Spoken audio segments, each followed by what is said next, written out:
ఉన్న బంగారాన్ని విడిపించి ఆ రోజు ఆన్లైన్ రేటుకే మేము కొంటాం. Sharma gold company.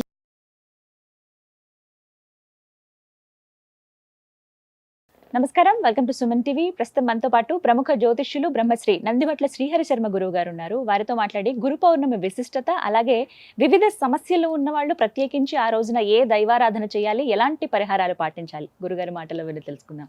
గురుగారు నమస్కారం అండి. వాగర్థావివ సంపృక్తౌ వాగర్థ ప్రతిపత్తయే జగతః పితరౌ వందే పార్వతీ పరమేశ్వరౌ.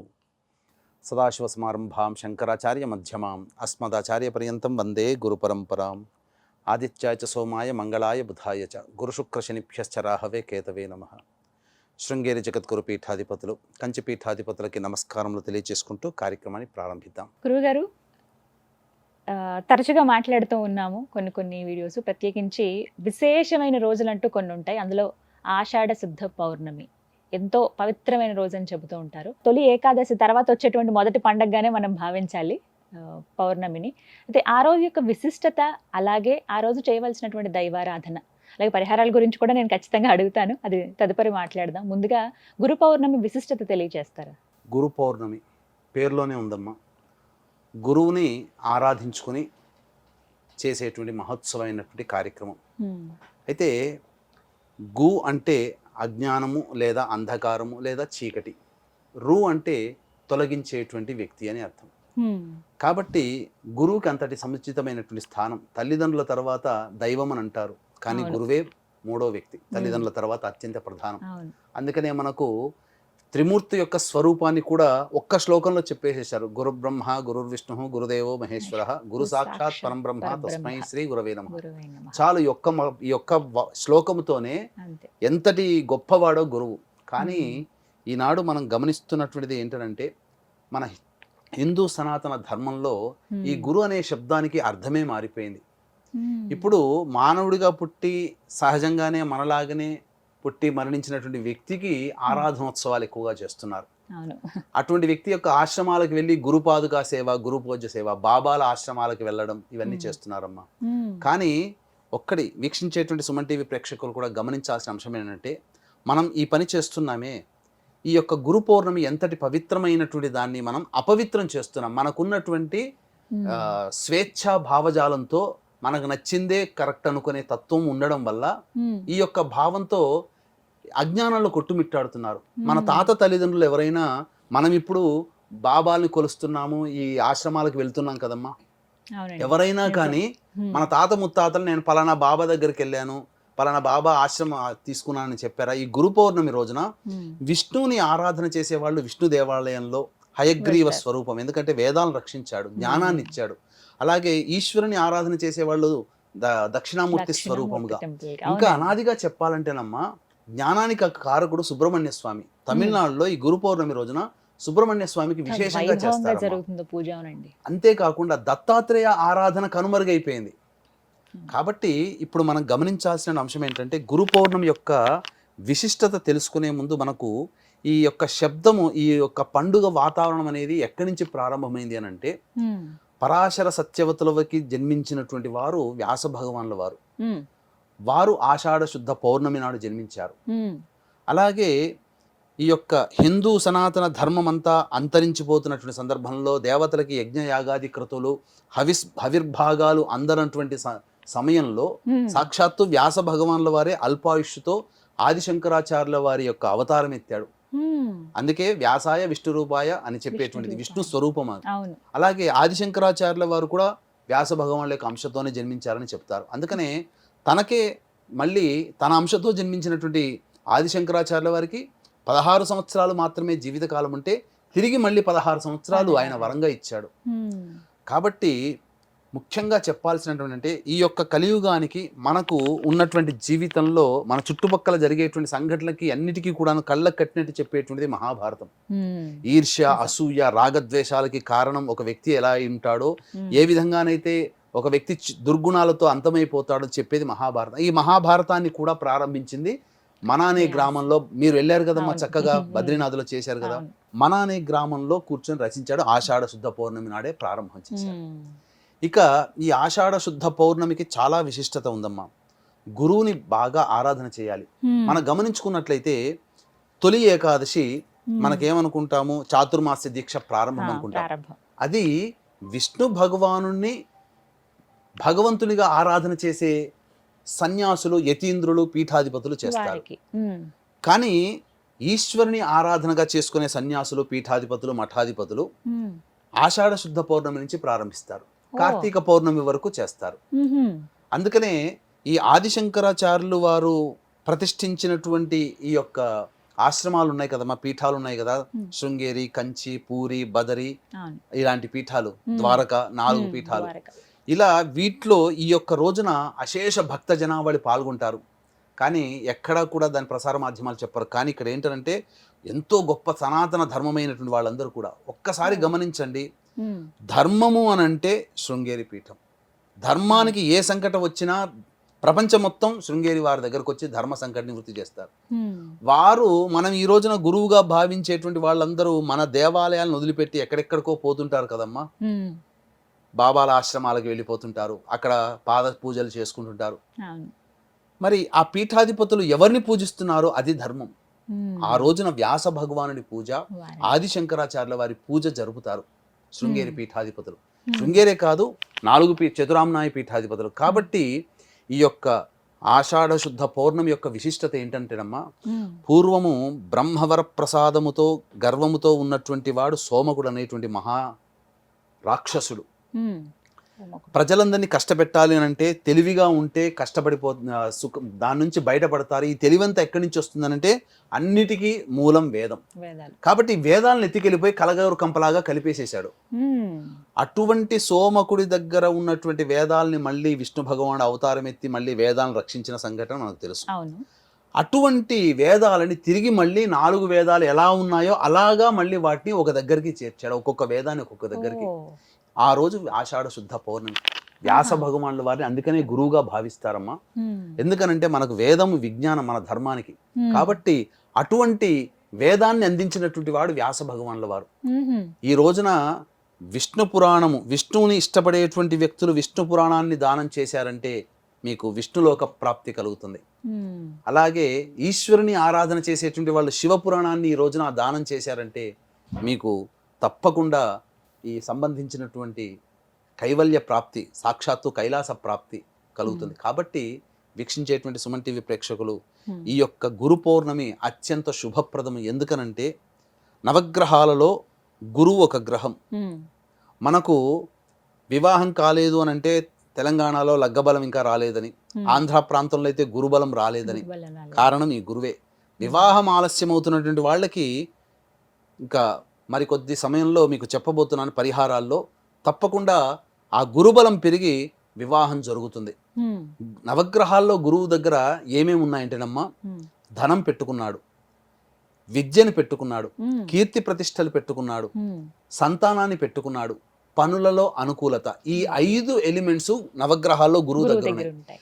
ఈ యొక్క కలియుగంలో ఇవన్నీ కూడాను గురువు దగ్గర కావాల్సినటువంటి, ప్రతి వ్యక్తికి 5 కావాల్సినటువంటివి. ఎవరికి డబ్బు అవసరం ఉండదు, ఎవరికి పేరు ప్రఖ్యాతులు అవసరం ఉండదు, ఎవరికి అనుకున్న పనులు సకాలంలో పూర్తి కావాలని ఉండదు, చక్కటి సంతానం కావాలని ఎవరికి ఉండదు, మంచి విద్య కావాలి, జ్ఞానం కావాలని ఎవరికి ఉండదు.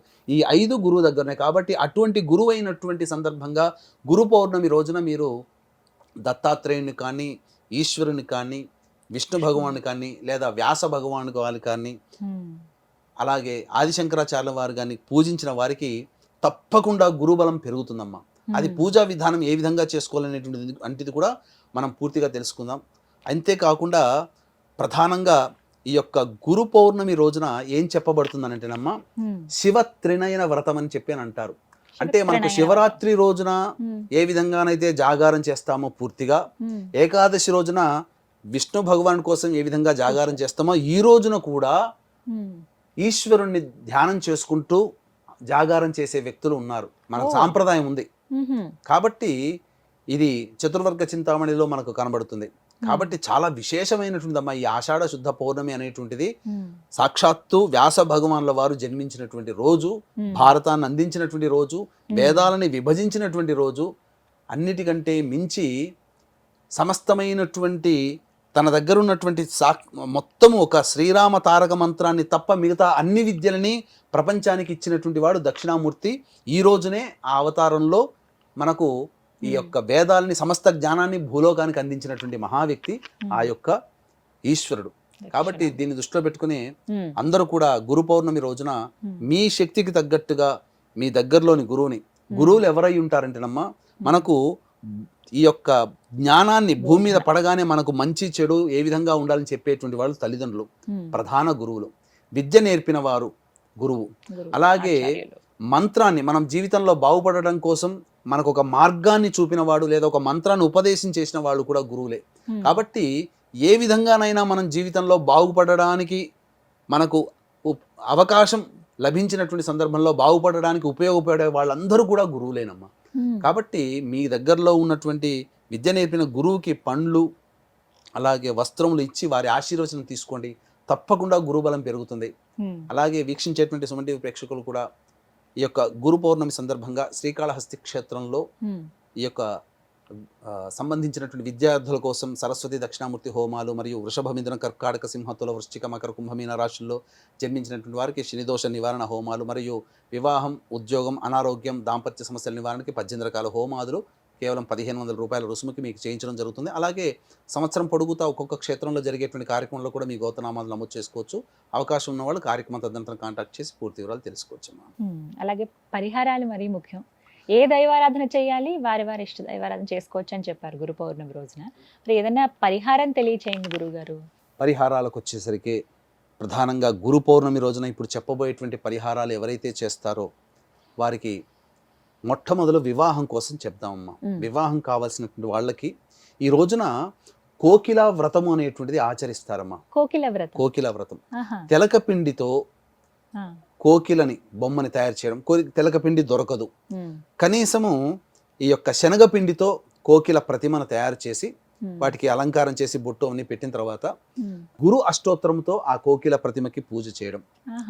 లేదు లక్ష్మీ అష్టోత్తరంతో పూజ చేసి ఆ రోజున ఉపవాసం ఉండి సంధ్య ఆ యొక్క విధంగా నెల రోజుల పాటు శ్రావణ పౌర్ణమి వరకు ఈ విధంగా చేసినట్లయితే తప్పకుండా ఇది మనకు వేదం అందించినటువంటి మాట అండి. మనకు పురాణాల ప్రకారం చెప్పినటువంటిది.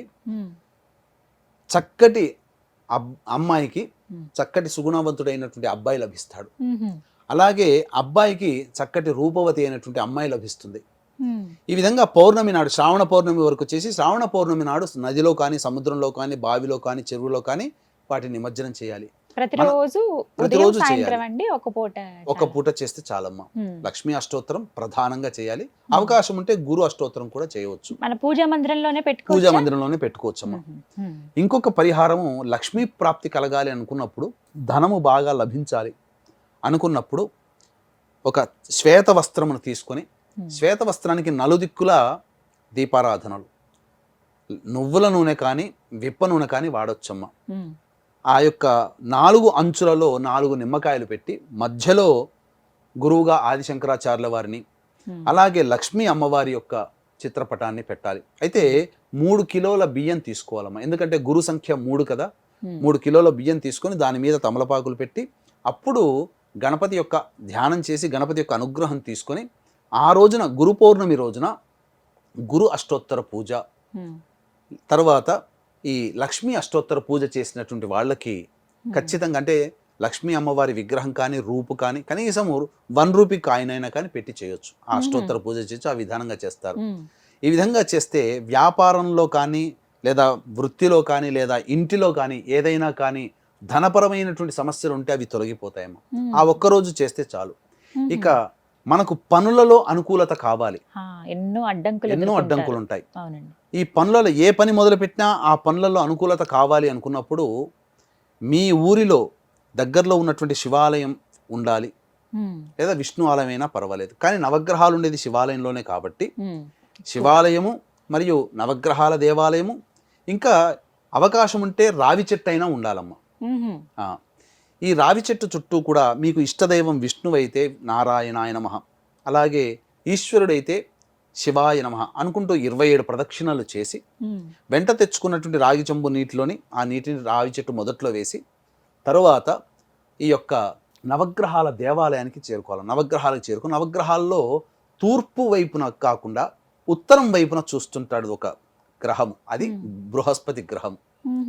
మనము తూర్పు వైపున చూస్తుంటాం, కానీ ఉత్తరం వైపున ఫేస్ పెట్టున్నటువంటి గ్రహం. ఆ గ్రహానికి ఏం చేయాలంటే ముందుగా నానబెట్టుకున్నటువంటి శనగల దండ 108 శనగల్ని నానబెట్టుకొని తెల్లవారుజామున స్నానం చేసిన తర్వాత వాటిని దండగా గుచ్చి ఆ పసుపు దారానికి పసుపద్ది దండగా గుచ్చాలమ్మా. గుచ్చి ఆ యొక్క బృహస్పతి గ్రహానికి మెడలో వేసి పసుపు రంగు పూలు, చామంతి పూలు అయితే విశేషం, లేదా గన్నేరు పూలతోనైనా. పసుపు గన్నేరు పూలు వాడరు, మామూలు తెల్ల గన్నేరు పూలతోనైనా కానీ, లేదా నందివర్ధనం పూలతోనైనా కానీ ఆ యొక్క గురు అష్టోత్తర పూజ చేయాలి. ఇప్పుడు గురు అష్టోత్తర పూజ అంటే చాలా మందికి తెలియదమ్మా. నవగ్రహాల్లో గురుగ్రహం ఉంటుంది. లేదు మీకు ఆ గురు అష్టోత్తరం దొరకలేదు, శివాష్టోత్తరం చేయండి, లేదు విష్ణు అష్టోత్తరం చేయండి, లేదు దత్తాత్రేయ అష్టోత్తరం ఉంటుంది. ఈ 4 తప్ప మిగతా అష్టోత్తరాల జోలికి వెళ్ళకండి అయ్యా. ఎందుకనంటే ఈ 4 గురుస్వరూపాలు. గురుగ్రహము, గురు అష్టోత్తరము, ఈశ్వరుడి దక్షిణామూర్తి, హయగ్రీవుడు. ఈ విధంగా చేసుకుంటే ఆ అష్టోత్తర పూజ చేసి బూందీ లడ్డు నైవేద్యంగా పెట్టాలి. అంటే శనగపిండితో చేసినటువంటి బూందీ లడ్డు నైవేద్యంగా పెట్టిన తర్వాత అప్పుడు శివాలయానికి చేరుకొని మారేడు దళాలతో అర్చన కానీ, నందివర్ధనం పూలతో అర్చన కానీ చేస్తే మంచిది. ఇంకా మీకు అభిషేకం చెయ్యాలి అని అంటే, అభిషేకం కనుక ఈశ్వరునికి చేసుకునేటట్టయితే విభూతి కలిపినటువంటి నీటితో. ఎందుకంటేనమ్మా సృష్టిలో మనం గమనించుకుంటే, వీక్షించేటువంటి ప్రేక్షకులు కూడా, ఏ పదార్థము నశించిపోయినా ఆ పదార్థం బూడిదగా మారుతుంది. మళ్ళీ బూడిదను మళ్ళీ ఎంత చేసినా బూడిదే అవుతుంది తప్ప మళ్ళీ ఇంకొక వేరే రకంగా మార్పు చెందదు. అంతిమం అంటే ఇదంతా కూడా నాది కాదు, ఇదంతా కూడా మిథ్య అనే భావనని తెలియచేసేది బూడిద. కాబట్టి నాది కానిదంటూ నీకు అర్పిస్తున్నాను అనే భావనతో విభూతి కలిపినటువంటి నీటితో గనక ఎవరైతే అభిషేకం చేస్తారో, అంటే విభూతి అంటే గోమయంతో చేసినది, బజార్లో దొరికేదైతే గోమయం అడిగి తెచ్చుకోండి.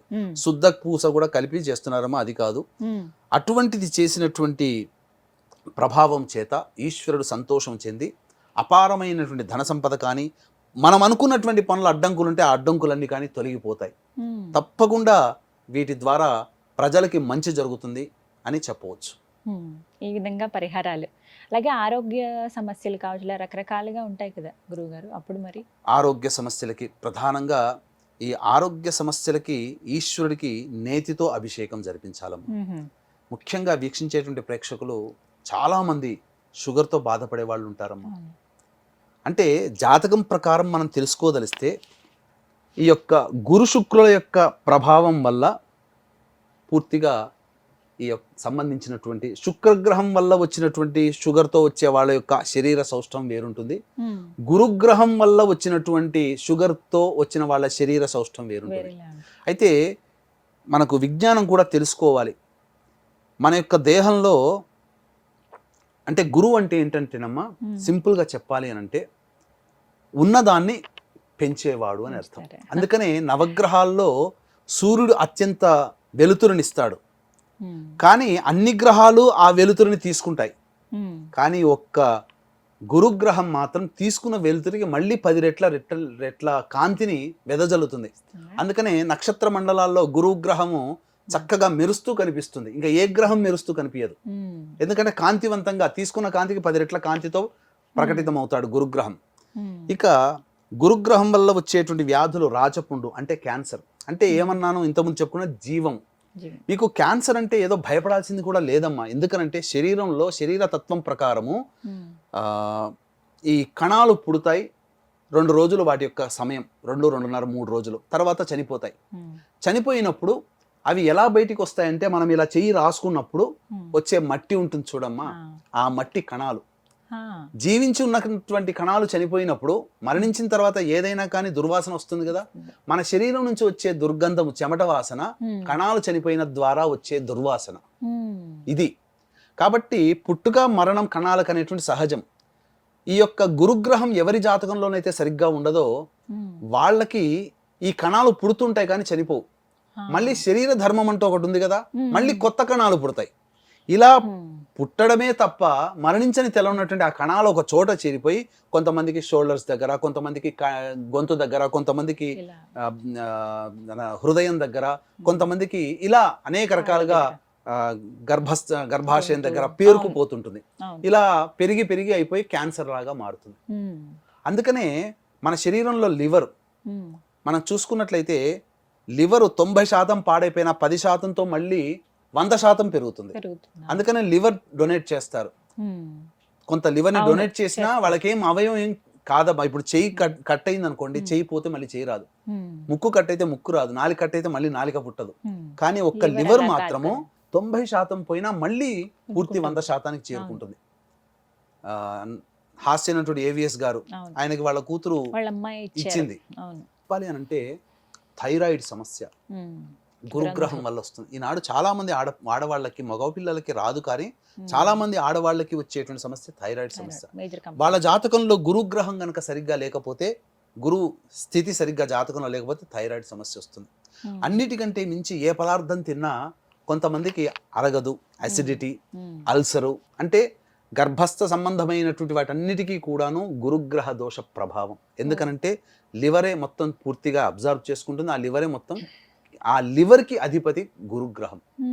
కాబట్టి సాధారణంగా బీపీ, షుగర్లు అనేటువంటివి వచ్చినటువంటి వాళ్ళలో, షుగర్ వచ్చినటువంటి వాళ్ళు ఈ యొక్క గురు పౌర్ణమి రోజున చెప్పినటువంటి ఈ నవగ్రహ పూజా విధానాన్ని అనుసరించి దగ్గరలోని వృద్ధాశ్రమానికి చేరుకొని ఆ వృద్ధులకి మీ శక్తి కొలది డజన్ అట్టిపండ్లు దొరుకుతాయి కదా, 6 వృద్ధులకి తలా 2 అట్టిపండ్లు ఇవ్వండి. ఏదైనా వాళ్ళకి వస్తువులు ఇవ్వండి, వాళ్ళు వినియోగించే పెద్దవాళ్ళ వస్తువులు, వాళ్ళ ఆశీర్వచనం తీసుకోండి. ఈ రోజున మీ గురు పౌర్ణమి రోజున పెద్దలని, పెద్ద అంటే వయసులో, విద్యలో, జ్ఞానములో, అధికారములో ఎవరైనా కానీ పెద్దలని మీరు ఎప్పుడు కూడా వాళ్ళని బాధ పెట్టకూడదు. ఈ గురు పౌర్ణమి రోజున గుర్తుపెట్టుకోండి. పెద్దలు బాధపడ్డారు అంటే ఆ గురు పౌర్ణమి రోజున మీకు తీవ్రమైనటువంటి గురుదోషం మీకు కలుగుతుంది. కాబట్టి ఈ యొక్క వృద్ధాశ్రమంలో దానికి కుల మత విచక్షణ అంటూ ఎవరూ లేరండి. ఎవరికి మీరు పెద్దవాళ్ళు కనబడ్డా మీ పెద్దవాళ్ళ ఆశీర్వచనం తీసుకోండి, తప్పకుండా మీ జీవితంలో పైకి వస్తారు. అనామకులుగా ఉన్నటువంటి వాళ్ళు, ఇక వీడు పనికిరాడురా అన్నటువంటి వాళ్ళందరూ కూడా పెద్దల ఆశీర్వచనం తీసుకున్నందువల్ల వాళ్ళు ధనవంతులు అవుతున్నారు. మీకు ఈ రోజున మార్వాడీస్ కానీ, గుజరాతీస్ కానీ, నార్త్ సైడ్ ఎక్కడికైనా వెళ్ళి చూడండి. మీ చుట్టుపక్కల ఎవరైనా నార్త్ ఇండియన్స్ కనుక ఉంటే చూడండి. వాళ్ళు చేసే ఒకే ఒక్క పెద్ద పని, చిన్న పని, అతి గొప్ప పని ఒకటేనమ్మా. ఇంటికి వచ్చినటువంటి పెద్దవాళ్ళకి పాద నమస్కారం చేస్తాడు. శత్రువుకైనా నమస్కారం చేస్తాడు వాళ్ళ ఇంటి పిల్లవాళ్ళు. కాబట్టి గురువు వాళ్ళ ఎంత శత్రువు అయినప్పటికీ, వీడు నా శత్రువు కొడుకు అని చెప్పి పాడైపోవాలని చెప్పి వాడు అన్నాడు కదా, పాదాలకు నమస్కారం చేసినందుకు ఆయుష్మాన్ భవ అంటాడు. అది చాలు. కాబట్టి ఇంతటి గురు అనుగ్రహం కనుక ఇంతటి విశిష్టత ఉన్నటువంటి రోజున మీరు మీ ఇష్టదైవాన్ని మీరు ఆరాధన చేసుకోండి, తప్పకుండా మీకు మంచి జరుగుతుంది. లేదు ఇవి అన్నీ చేసుకుంటాం, మంత్ర సహకారం కావాలనుకుంటే కాళహస్తి క్షేత్రంలో గురు పౌర్ణమి సందర్భంగా జరిగే పూజల్లో మీ గోత్రనామాదులు నమోదు చేసుకోవచ్చు. అలాగే ఆర్థిక ఇబ్బందులకు సంబంధించి కూడా మీరు ఒక వీడియో చేశారు. అయితే ప్రత్యేకంగా అంటే సమయాభావం వల్ల ఇందులో ఆ వీడియో మనం చెప్పలేకపోతున్నాం వాటి గురించి. ప్రత్యేకించి ఎవరైతే ఆర్థిక ఇబ్బందులతో బాధపడుతున్నారో వారికి ఒక చక్కటి పరిహారం తెలియజేశారు గురువుగారు. దీనికి సంబంధించి ప్రత్యేకంగా ఒక వీడియో కూడా ఉందండి. ఆ వీడియో కూడా మీరు చూసి ఎవరికైతే అవసరమో వాళ్ళు పూజా కార్యక్రమాలు చేయించుకోండి, అలాగే హోమంలో కూడా పాల్గొనండి. చాలా చక్కగా వివరించారు గురువుగారు. గురు పౌర్ణమికి సంబంధించి ఏ దైవారాధన చేయాలి, ఎలాంటి పరిహారాలు పాటించాలి అనేది. నమస్కారం అండి. సర్వం శ్రీ ఉమామహేశ్వర పరబ్రహ్మార్పణమస్తు. విన్నారు కదా, గురు పౌర్ణమి రోజున ప్రత్యేకించి వివిధ రకాల సమస్యలు కావచ్చు, ఇబ్బందులు ఎదుర్కొనే వారికి చక్కటి పరిహారాలు తెలియజేశారు. ఆ రోజున ఏవేవైతే చేసుకోవాలో. అలాగే సంవత్సరం పొడవునా రకరకాల హోమాలు నిర్వహిస్తున్నారు శ్రీకాళహస్తి క్షేత్రంలో గురువు గారు. ప్రత్యేకించి మేము ఈ హోమం నిర్వహించుతాం అనుకుంటున్నాము, అందులో మేము పాల్గొనాలి, మేము మాకు తెలిసిన వాళ్ళ కోసమో లేకపోతే మీ ఇంట్లో వాళ్ళ కోసమో మీకోసమో చేయించుకుందాము శుభం కోసం అని అంటే గనక మీకు స్క్రీన్ మీద నెంబర్స్ డిస్ప్లే చేస్తున్నాను. మీరు చూసిన వెంటనే కాల్ చేసి పూర్తి వివరాలు కనుక్కోండి. అలాగే మీ నామ గోత్రాలు కూడా నమోదు చేయించుకుంటాను. ముందుగానే చెప్తే ఇంకాస్త సులువు అవుతుంది. అది ప్రత్యేకించి ఇంకా గురు పౌర్ణమికి అయితే ఇంకా మంచిది. ఇంకా మాకు టైం ఉంది, మిగతా హోమాల గురించి కూడా వివరాలు కావాలి అంటే కనుక మీకు నెంబర్ ఇస్తున్నాను, ఆ నెంబర్కి కాల్ చేసి వివరాలు కనుక్కోండి. అందరూ కూడా గురు పౌర్ణమి చాలా చక్కగా జరుపుకోండి. గురువు గారు చెప్పినటువంటి పరిహారాలను కూడా పాటించండి. ఇది వాళ్ళ వీడియో. నమస్కారం. సుమన్ టీవీలో మీ పర్సనల్ అండ్ బిజినెస్ ప్రమోషన్స్ కోసం కింది నెంబర్కి కాంటాక్ట్ చేయండి.